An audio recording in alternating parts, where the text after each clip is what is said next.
Mais au matin, il dut s'arrêter devant l'infranchissable banquise.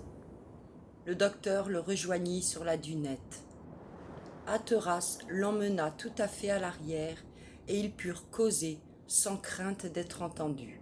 « Nous sommes pris, dit Hatteras. Impossible d'aller plus loin. »« Impossible, fit le docteur. Impossible. Toute la poudre du forward ne nous ferait pas gagner un quart de mille. »« Que faire alors, dit le docteur. Que sais-je? Maudite soit cette funeste année qui se présente sous des auspices aussi défavorables. Eh bien, capitaine, s'il faut hiverner, nous hivernerons. Autant vaut cet endroit qu'un autre. Sans doute, fit Hatteras à voix basse. Mais il ne faudrait pas hiverner, surtout au mois de juin. L'hivernage est plein de dangers physiques et moraux. L'esprit d'un équipage se laisse vite abattre par ce long repos au milieu de véritables souffrances. Aussi, je comptais ne m'arrêter que sous une latitude plus rapprochée du pôle. Elle qui s'est trouvée ouverte pour un autre, s'écria Hatteras avec colère. Pour cet Américain, ce... Voyons, Hatteras, dit le docteur, en l'interrompant à dessein. Nous ne sommes encore qu'au 5 juin. Ne nous désespérons pas. Un passage soudain peut s'ouvrir devant nous. Vous savez que la glace a une tendance à se séparer en plusieurs blocs, même dans les temps calmes, comme si une force répulsive agissait entre les différentes masses qui la composent. Nous pouvons donc, d'une heure à l'autre, trouver la mer libre. Eh bien, qu'elle se présente, et nous la franchirons.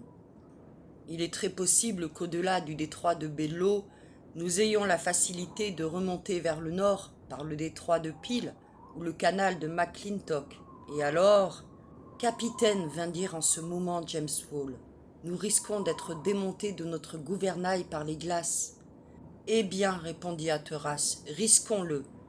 Je ne consentirai pas à le faire enlever. Je veux être prêt à toute heure de jour ou de nuit. Veillez, monsieur Wall, à ce qu'on le protège autant que possible, en écartant les glaçons. Mais qu'il reste en place, vous m'entendez? Cependant, ajouta Wall, je n'ai pas d'observation à recevoir, monsieur, dit sévèrement Hatteras. Allez. Wall retourna vers son poste. Ah, fit Hatteras avec un mouvement de colère, je donnerai 5 ans de ma vie pour me trouver au nord. Je ne connais pas de passage plus dangereux. Pour surcroît de difficulté, à cette distance rapprochée du pôle magnétique, le compas dort, l'aiguille devient paresseuse ou affolée et change constamment de direction. J'avoue, répondit le docteur, que c'est une périlleuse navigation. Mais enfin, ceux qui l'ont entreprise s'attendaient à ces dangers, et il n'y a rien là qui doive les surprendre. Ah, docteur, mon équipage est bien changé, et vous venez de le voir. Les officiers en sont déjà aux observations. Les avantages pécuniaires offerts aux marins étaient de nature à décider leur engagement. Mais là, ils ont leur mauvais côté, puisqu'après le départ, ils font désirer plus vivement le retour. Docteur, je ne suis pas secondé dans mon entreprise, et si j'échoue, ce ne sera pas la faute de tel ou tel matelot dont on peut avoir raison, mais par le mauvais vouloir de certains officiers. Ah, ils le payeront cher. Vous exagérez, Hatteras. Je n'exagère rien. Croyez-vous que l'équipage soit fâché des obstacles que je rencontre sur mon chemin? Au contraire, on espère qu'ils me feront abandonner mes projets. Aussi ces gens ne murmurent pas, et tant que le forward aura le cap au sud, il en sera de même. Les fous! Ils s'imaginent qu'ils se rapprochent de l'Angleterre. Mais si je parviens à remonter au nord, vous verrez les choses changer. Je jure pourtant que pas un être vivant ne me fera dévier de ma ligne de conduite. Un passage, une ouverture, de quoi glisser mon brick, quand je devrais y laisser le cuivre de son doublage, et j'aurai raison de tout. Les désirs du capitaine devaient être satisfaits dans une certaine proportion.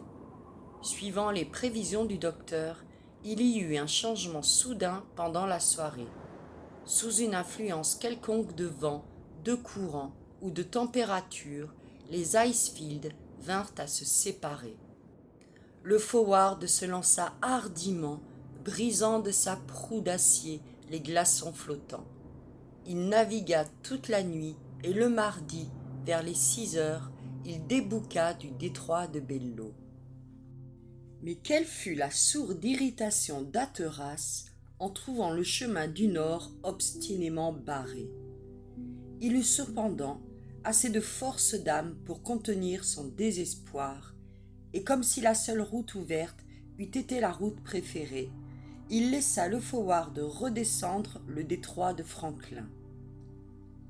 Ne pouvant remonter par le détroit de Peel, il résolut de contourner la terre du prince de Galles pour gagner le canal McClintock.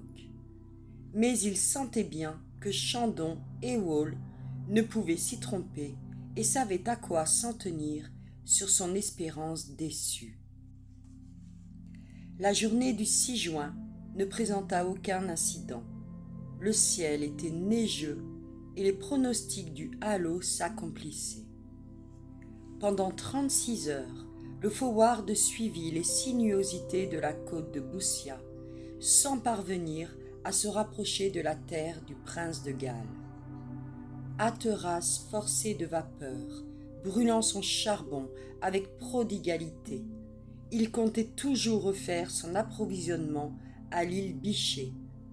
Il arriva le jeudi à l'extrémité du détroit de Franklin et trouva encore le chemin du nord infranchissable. C'était à se désespérer. Il ne pouvait plus même revenir sur ses pas. Les glaces le poussaient en avant et il voyait sa route se refermer incessamment derrière lui, comme s'il n'eût jamais existé de mer libre là où il venait de passer une heure auparavant. Ainsi, non seulement le forward ne pouvait gagner au nord, mais il ne devait pas s'arrêter un instant sous peine d'être pris, et il fuyait devant les glaces comme un navire fuit devant l'orage. Le vendredi 8 juin, il arriva près de la côte de Boussia, à l'entrée du détroit de James Ross, qu'il fallait éviter à tout prix, car il n'a d'issue qu'à l'ouest et aboutit directement aux terres d'Amérique. Les observations faites à midi sur ce point donnèrent 70 degrés 5 minutes 17 secondes pour la latitude et 96 degrés 46 minutes 45 secondes pour la longitude. Lorsque le docteur connut ces chiffres, il les rapporta à sa carte et vit qu'il se trouvait enfin au pôle magnétique, à l'endroit même où James Ross, le neveu de Sir John, vint déterminer cette curieuse situation. La terre était basse près de la côte et se relevait d'une 60aine de pieds seulement, en s'écartant de la mer de la distance d'1 mille. La chaudière du forward ayant besoin d'être nettoyée, le capitaine fit ancrer son navire à un champ de glace et permit au docteur d'aller à terre en compagnie du maître d'équipage. Pour lui, insensible à tout ce qui ne se rattachait pas à ses projets, il se renferma dans sa cabine, dévorant du regard la carte du pôle. Le docteur et son compagnon parvinrent facilement à terre. Le premier portait un compas destiné à ses expériences. Il voulait contrôler les travaux de James Ross. Il découvrit aisément le monticule de pierre à chaud élevé par ce dernier. Il y courut. Une ouverture permettait d'apercevoir à l'intérieur la caisse d'étain, dans laquelle James Ross déposa le procès-verbal de sa découverte. Pas un être vivant ne paraissait avoir visité depuis 30 ans cette côte désolée. En cet endroit, une aiguille aimantée, suspendue le plus délicatement possible, se plaçait aussitôt dans une position à peu près verticale sous l'influence magnétique. Le centre d'attraction se trouvait donc à une très faible distance, sinon immédiatement au-dessous de l'aiguille. Le docteur fit son expérience avec soin. Mais si James Ross à cause de l'imperfection de ses instruments, ne put trouver pour son aiguille verticale qu'une inclinaison de 89,59°, c'est que le véritable point magnétique se trouvait réellement à 1 minute de cet endroit. Le docteur Clawbonny fut le plus heureux, et à quelque distance de là, il eut l'extrême satisfaction de voir son inclinaison de 90°. Voilà donc exactement le pôle magnétique du monde, s'écria-t-il en frappant la terre du pied. C'est bien ici, demanda maître Johnson. Ici même, mon ami.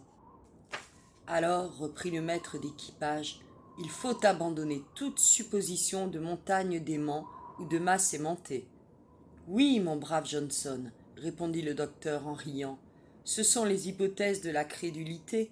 Comme vous le voyez, il n'y a pas la moindre montagne capable d'attirer les vaisseaux, de leur arracher leur fer, encre par encre, clou par clou, et vos souliers eux-mêmes sont aussi libres qu'en tout autre point du globe. Alors, comment expliquer ? On ne l'explique pas, Johnson. Nous ne sommes pas encore assez savants pour cela. Mais ce qui est certain, exact, mathématique, c'est que le pôle magnétique est ici même, à cette place. Ah, monsieur Clawbonny, que le capitaine serait heureux de pouvoir en dire autant du pôle boréal. Il le dira, Johnson, il le dira. Dieu le veuille, répondit ce dernier. Le docteur et son compagnon élevèrent un cairn sur l'endroit précis où l'expérience avait lieu, et, le signal de revenir leur ayant été fait, ils retournèrent à bord à 5 heures du soir. Le Forward parvint à couper directement le détroit de James Ross, mais ce ne fut pas sans peine. Il fallut employer la scie et les pétards. L'équipage éprouva une fatigue extrême. La température était heureusement fort supportable et supérieure de 30° à celle que trouva James Ross à pareille époque. Le thermomètre marquait 34°, plus 2°C. Le samedi, on doubla le cap Félix à l'extrémité nord de la terre du roi Guillaume, l'une des îles moyennes de ces mers boréales. L'équipage éprouvait alors une impression forte et douloureuse. Il jetait des regards curieux, mais tristes, sur cette île dont il longeait la côte.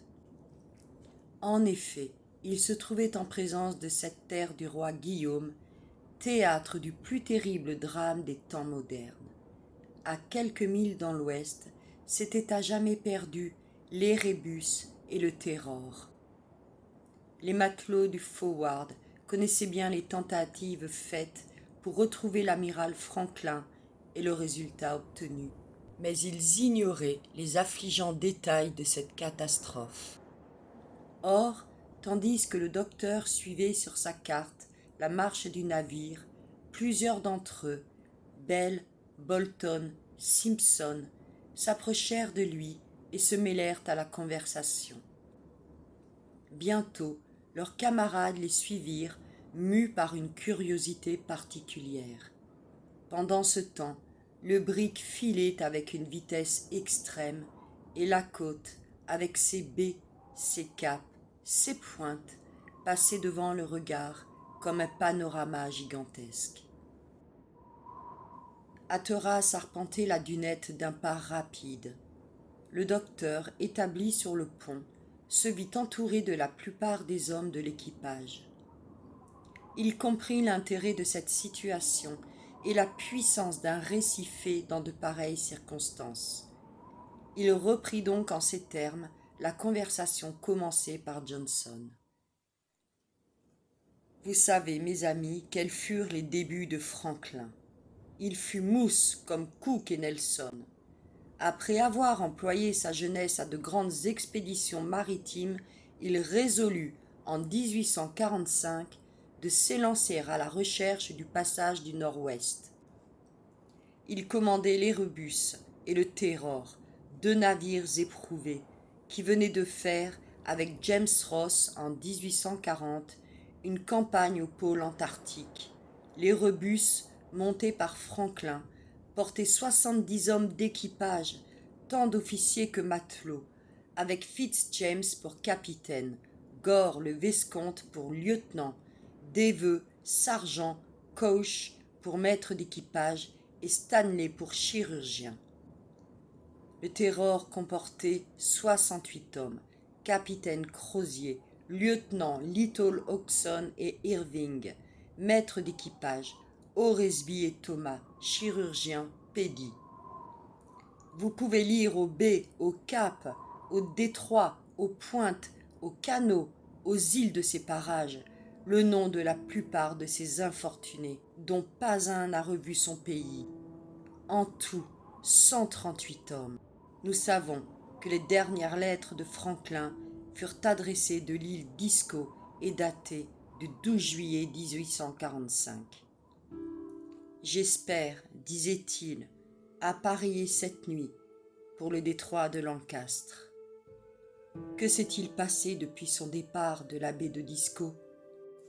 Les capitaines des baleiniers, le prince de Galles et l'Enterprise, aperçurent une dernière fois les deux navires dans la baie de Melville, et depuis ce jour, on n'entendit plus parler d'eux. Cependant, nous pouvons suivre Franklin dans sa marche vers l'ouest. Il s'engage par les détroits de Lancastre et de Barrow et arrive à l'île Bichet, où il passe l'hiver de 1845 à 1846. « Mais comment a-t-on connu ces détails ?» demanda Bell, le charpentier. « Par 3 tombes, qu'en 1850, l'expédition Austin découvrit sur l'île. Dans ces tombes étaient inhumés 3 des matelots de Franklin.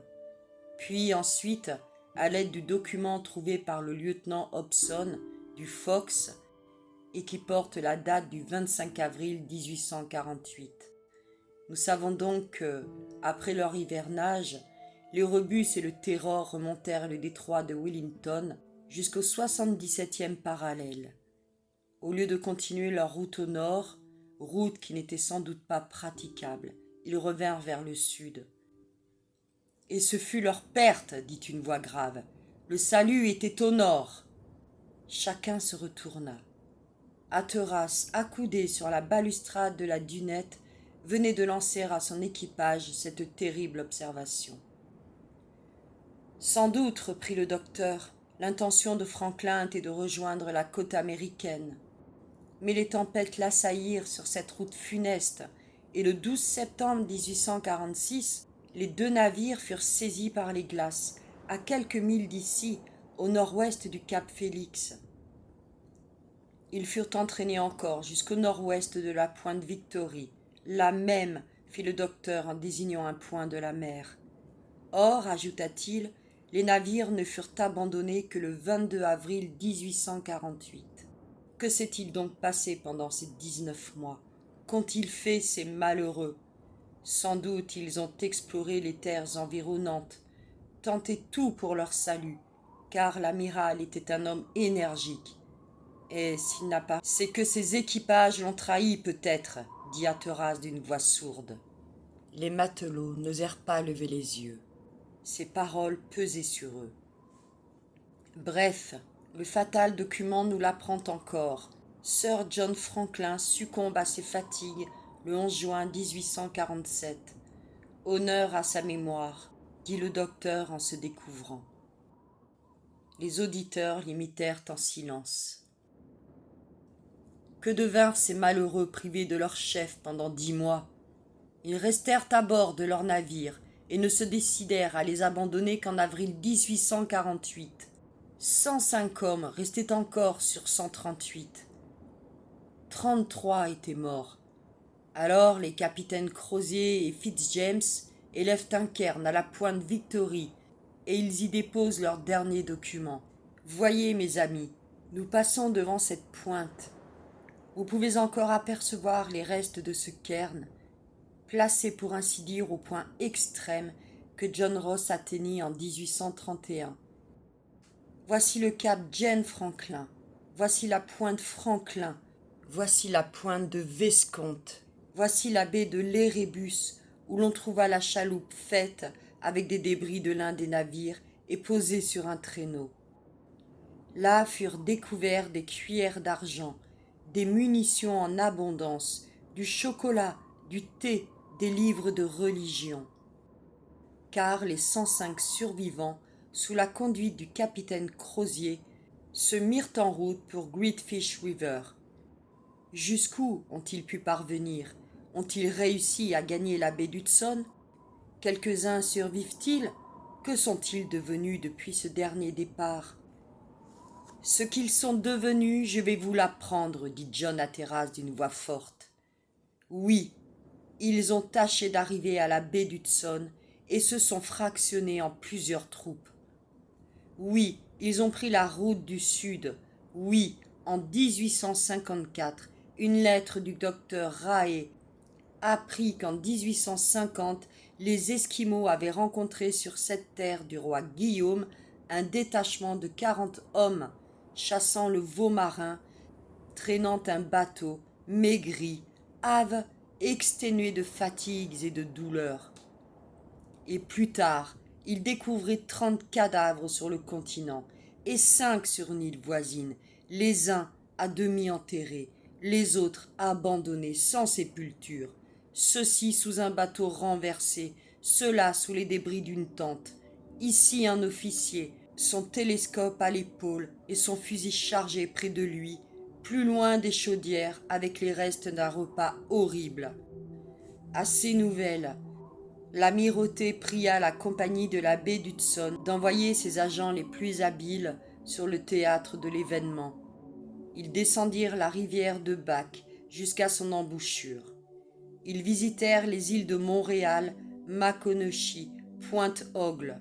Mais rien, tous ces infortunés étaient morts de misère, morts de souffrance, morts de faim, en essayant de prolonger leur existence par les ressources épouvantables du cannibalisme.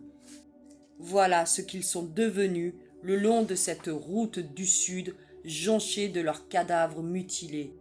Eh bien, voulez-vous encore marcher sur leurs traces?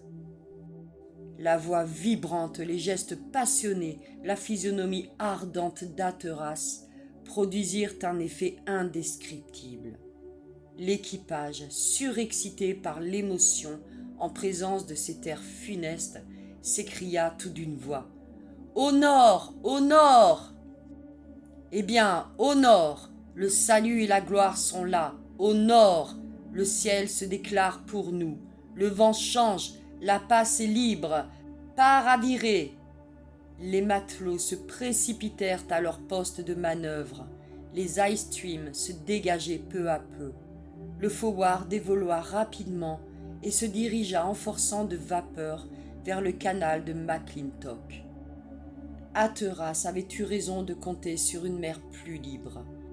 Il suivait en la remontant la route présumée de Franklin. Il longeait la côte orientale de la terre du prince de Galles, suffisamment déterminé alors, tandis que la rive opposée est encore inconnue. Évidemment, la débâcle des glaces vers le sud s'était faite par les pertuis de l'Est, car ce détroit paraissait être entièrement dégagé. Aussi le forward fut-il en mesure de regagner le temps perdu. Il força de vapeur si bien que, le 14 juin, il dépassait la baie d'Osborne et les points extrêmes atteints dans les expéditions de 1851. Les glaces étaient encore nombreuses dans le détroit, mais la mer ne menaçait plus de manquer à la quille du forward.